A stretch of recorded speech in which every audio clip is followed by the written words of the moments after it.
घर गृहस्थी के कुछ ऐसे काम जिनको हम केवल साल में एक बार करते हैं। नमस्ते फ्रेंड्स, मैं हूं पूनम। स्वागत है मेरे चैनल में। और आज आपके साथ कुछ ऐसी अमेजिंग टिप्स शेयर करूंगी जिनका इस्तेमाल करके आप पूरे साल बिल्कुल टेंशन फ्री रह सकते हैं। तो चलिए फटाफट से वीडियो स्टार्ट करते हैं। उससे पहले मैं आपको बता दूं कि अगर वीडियो हेल्पफुल लगे तो मेरे चैनल को जरूर सब्सक्राइब करें। अगर वीडियो फेसबुक में देख रहे हैं तो पेज को फॉलो कर लें और एक लाइक जरूर कर दिया करें। आपके एक लाइक से मुझे ढेर सारा मोटिवेशन मिलता है। तो चलिए आज का पहला वीडियो स्टार्ट करते हैं और ये वीडियो है आम को लेके। जैसे ही गर्मी का मौसम आता है तो मार्केट में पीले पीले सुंदर सुंदर मीठे मीठे आम आने लग जाते हैं और हम सब अपने घर में आम न लाएं ऐसा हो ही नहीं सकता। लेकिन आपको पता है क्या, आम खाना खतरे से खाली नहीं है। आम बहुत नुकसानदेह होता है। ये जितना स्वादिष्ट होता है ना उतना ही हमारे शरीर को हार्म पहुंचाता है। लेकिन आज हम एक ऐसा तरीका बताएंगे कि अगर आप मेरे बताए हुए तरीके से आम को खाते हैं तो आप कितने भी आम खा लें कोई भी प्रॉब्लम नहीं आएगी।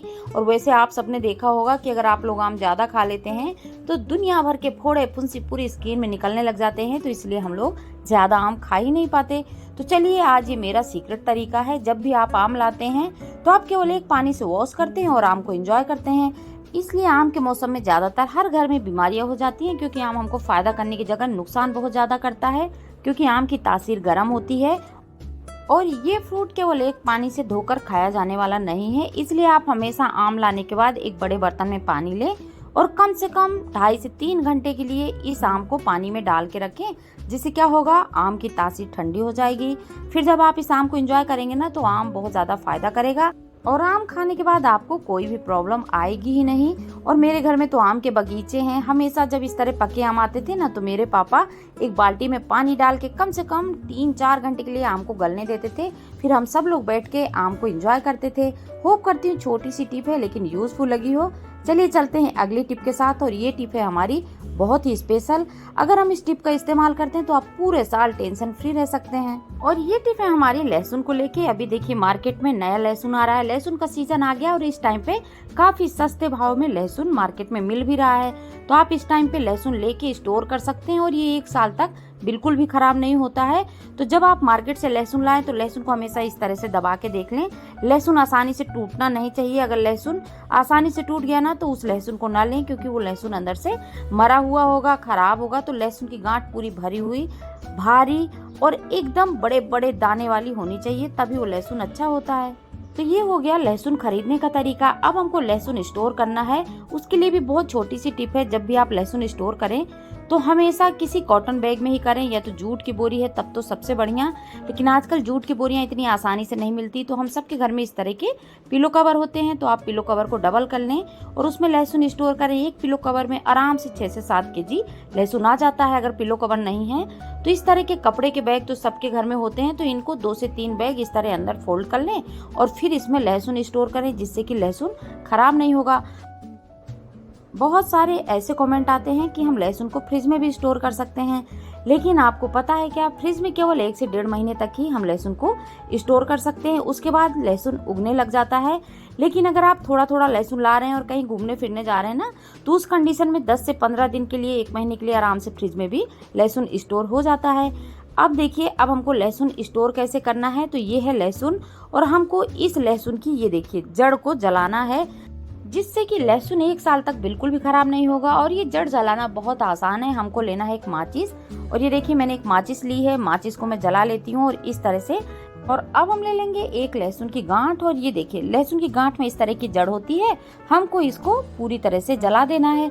आपने देखा होगा लहसुन लाने के बाद कई बार लहसुन मर जाता है या तो लहसुन सड़ जाता है, और अगर ये दोनों चीज़ें नहीं हुए तो लहसुन उग जाता है। और ये सारी प्रॉब्लम आती है इस जड़ के कारण, क्योंकि ये जड़ में हमेशा जान रहती है। जड़ पूरी तरह से ख़त्म नहीं होती, जिससे कि लहसुन हमारा ख़राब होने लगता है।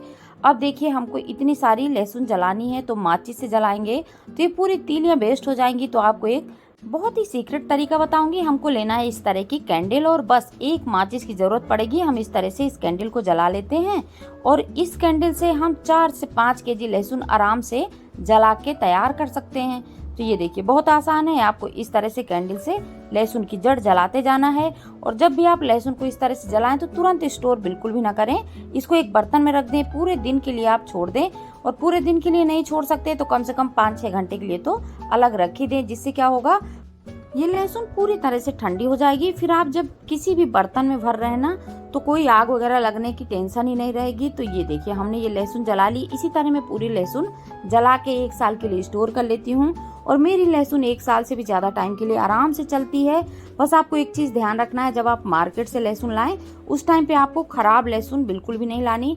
अगर आप मार्केट से लहसुन अच्छे से देख के नहीं लाएंगे तो कुछ दिन बाद लहसुन अपने आप ही खराब हो जाती है, इसलिए आपको 1-2 चीज़ों का ध्यान रखना है। अब चलते हैं अगली टिप के साथ और ये टिप है हमारी धनिया पत्ती को लेके। धनिया पत्ती की टिप अभी मैं आपको बताऊंगी, उससे पहले मैं आपको बता रही हूँ इस डंठल के बारे में कुछ ऐसी चीजें जो शायद ही आपको पता होगी। जब हम मार्केट से धनिया पत्ती लाते हैं तो उसको हमेशा तोड़ते हैं और क्या करते हैं, इस तरह की जो डंठल होती है ना उसको कचरे में फेंक देते हैं। लेकिन देखिए ये डंठल कितने सॉफ्ट होते हैं। आप इसकी चटनी बनाइएगा, सच में चटनी इतनी टेस्टी बनेगी कि इतनी अच्छी तो धनिया पत्ती की भी चटनी नहीं बनती। तो मैंने इसकी रेसिपी डाली है, आप जाके देख सकते हैं और इसकी चटनी आप जरूर बनाइएगा, बिल्कुल भी मत फेंकिएगा। और ये देखिए ये है हमारी धनिया की पत्ती। धनिया पत्ती कुछ हम इस तरह से तोड़ के पॉलीथीन में ही रख देते हैं, जिससे क्या होता है 1 से 2 दिन ही होते हैं और धनिया पत्ती पीली पड़ने लगती है, फिर ये हमारे किसी भी यूज की नहीं होती। तो आज हम एक ऐसी टिप बताएंगे जिसको यूज करने के बाद आप 15 दिन तक बिल्कुल इसी तरह की धनिया पत्ती स्टोर कर सकते हैं। उसके लिए आपको कुछ नहीं करना है, घर पे रखे हुए इस तरह के कंटेनर लेने हैं। हमारे घर में बहुत सारे ऐसे बेकरी के सामान आते हैं जिसमें से इस तरह के कंटेनर निकलते हैं, तो उसको आप बिल्कुल भी मत फेंका करें। इस तरह के कामों में आप ले लें, जिससे कि आपके ये काम बहुत आसानी से हो जाएंगे और कोई दूसरा बॉक्स यूज करने की जरूरत ही नहीं पड़ेगी। तो यहाँ पे आपको एक इस तरह का कंटेनर लेना है और उसमें न्यूज़पेपर बिछा देना है। यहाँ पे मैंने टिश्यू पेपर का यूज किया। न्यूज़पेपर टिश्यू पेपर बराबर वर्क करते हैं, तो आप यहाँ पे न्यूज़पेपर या टिश्यू पेपर का यूज कर सकते हैं। और ये देखिए इस तरह टिश्यू पेपर डालने के बाद मैंने धनिया पत्ती को अच्छे से इसके ऊपर बिछा दिया है। ऊपर से मैं एक दूसरा टिश्यू पेपर कवर कर दूंगी और अब हमको ये देखिए ढक्कन कर देना है बंद। आराम से आप इसको फ्रिज में रख दें और 10 से 15 दिन तक बिल्कुल भी पत्ती खराब नहीं होगी। जब निकालेंगे तब फ्रेश। आज के बाद आप भी धनिया पत्ती को इसी तरह स्टोर करें। अगर इस तरह के कंटेनर में आप नहीं स्टोर करना चाहते तब तो आप बच्चों के जो लंच बॉक्स होते हैं ना, वेस्ट हो जाते हैं, उनमें भी आप ये सारी चीजें आराम से स्टोर करके रख सकते हैं। चलिए चलते हैं अगली टिप के साथ और ये टिप भी है हमारी किचन से जुड़ी हुई। अधिकतर हम लोग जब मार्केट से सब्जियां लाते हैं तो कुछ इस तरह की पॉलीथीन होती है। अब हम क्या करते हैं, इसी तरह उठा के रख देते हैं फ्रिज में, जिससे क्या होता है 3 से 4 दिन के अंदर आप देखते होंगे पॉलीथीन के अंदर एक मॉइस्चर होता है, पानी भर जाता है और ये सारी सब्जियां धीरे धीरे करके सड़ने लग जाती हैं। उस टाइम पे आप क्या कर सकते हैं, एक टिप मैंने आपको बताई थी कि आजकल जो कपड़े की पॉलीथीन आ रही है ना, आप उसमें सारी सब्जियां स्टोर करा करें, जिससे एयर पास होती रहती है और सब्जियां लंबे टाइम तक स्टोर रहती हैं, खराब नहीं होती। लेकिन अगर वो वाली पॉलीथीन नहीं है, आप डायरेक्ट इसी पॉलीथीन को फ्रिज में रखना चाहते हैं, तो उसके लिए बस आपको एक काम करना है और ये सब्जियां लंबे टाइम के लिए ऐसे ही ताजी बनी रहेंगे और आप आराम से इनको एंजॉय कर सकते हैं। तो वो सीक्रेट काम है, ये हमको लेना है एक नुकीली चीज। तो यहाँ पे मैंने देखिए कैंची ले ली है और इस कैंची की हेल्प से पूरे पॉलीथीन में थोड़ी थोड़ी दूर में इस तरह से छेद कर देने। बहुत बड़े छेद मत कर दें कि ये सारी सब्जियां छेद से बाहर ही गिर जाएं, बस आपको एयर निकलने जैसी इसमें जगह बनानी है। तो ये देखिए थोड़ी थोड़ी दूर में मैंने पूरी पॉलीथीन में छेद कर दिए हैं। अब क्या होगा, जब भी आप इस पॉलीथीन को फ्रिज में रखेंगे ना, तो यहाँ से एयर पास होती रहेगी, जिससे जो इसमें मॉइस्चर भर जाता है, पानी भर जाता है और हमारी सब्जियां जल्दी सड़ जाती हैं। तो अब आपको वो प्रॉब्लम बिल्कुल भी नहीं आने वाली। होप करती हूँ आज का वीडियो बहुत यूजफुल लगा हो। वीडियो पसंद आया हो तो कमेंट करके जरूर बताएं। आज के लिए इतना ही, आपसे फिर मिलेंगे, तब तक take care and bye bye.